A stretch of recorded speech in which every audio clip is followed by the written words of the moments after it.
I've heard it said so many times that the Lord will give you the desires of your heart. The thing that you don't hear so much is that there are things you've got to do for that to happen. You've got to trust in the Lord. You got to do good. Delight in the Lord.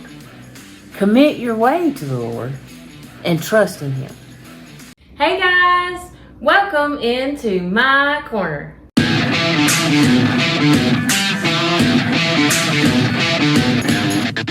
Today you might find me in this corner, or tomorrow you might find me in this corner, my crafting corner. Or you might see me just about anywhere.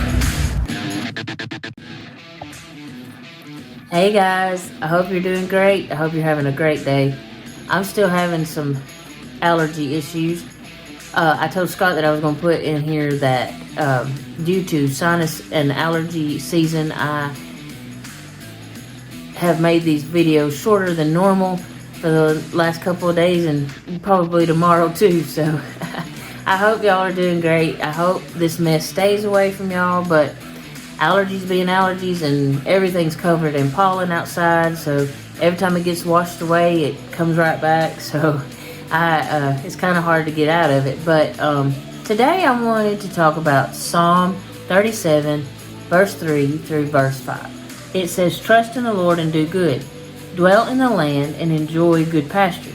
Take delight in the Lord and He will give you the desires of your heart. Commit your way to the Lord, trust in Him and He will do this." I've heard it said so many times that the Lord will give you the desires of your heart. The thing that you don't hear so much is that there are things you've got to do for that to happen. You've got to trust in the Lord. You got to do good. Delight in the Lord. Commit your way to the Lord and trust in Him. I've actually seen that happen in my own life. When I stepped out and did what God told me to do, what I felt like God was telling me to do, once I did that, and I truly just gave it to Him, and I said, "Lord, you've got my life. You take me where you want me to be. You put me where I'm supposed to be, where you know I need to be." Then things started to fall into place.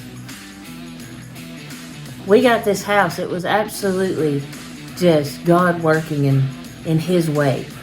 And when I came here for the first time and looked at this house to rent it, everything about this house was as if you had just taken a picture of what was in my mind as my perfect. The colors, the countertops, the wall color, all that stuff. The colors that she had put in here, as far as even like the shower curtain and stuff like that, it was absolutely just the perfect thing. And it was like, the Lord said, "I know you've been through some stuff, but here you go." And absolutely just the best thing in the world. And that couldn't have happened if I hadn't have given my way, my life to God and committed it to Him and said, "Lord, you lead me." Because that very day, the day that Mom came here and talked to Miss Pat about this house, I had prayed. And I was going to put in some paperwork for an apartment.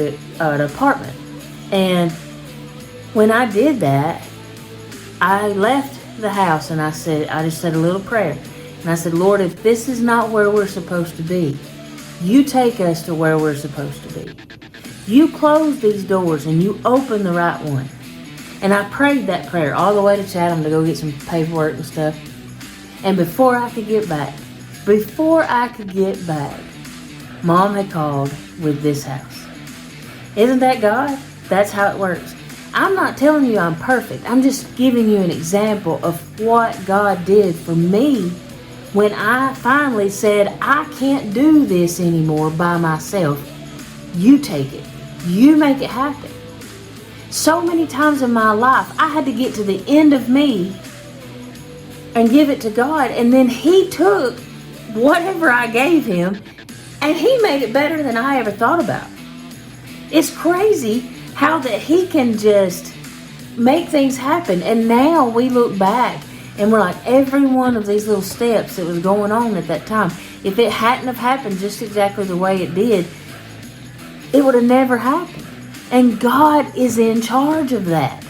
So He can give you the desires of your heart, but you've got to trust Him. And you have got to take delight in Him. You've got to show Him that you mean business, that you really are giving everything you've got to Him. And when you do that, when you actually take that, it don't feel good, it is so for somebody who likes to be in control, it's very scary to give anybody the wheel to anything. Ask Scott. It's hard for me to let him drive because it makes me nervous. Not because he's a bad driver, just because I'm used to driving. I've been driving for so long. All my kids and stuff like that, I can't hardly even let ride in a car with Hannah or Harley, either one.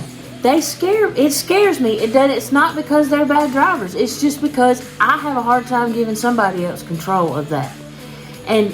But when I did that for God, when I did that and gave God my whole life, and I said, here, Lord, you make it what it needs to be. You do what I can't do.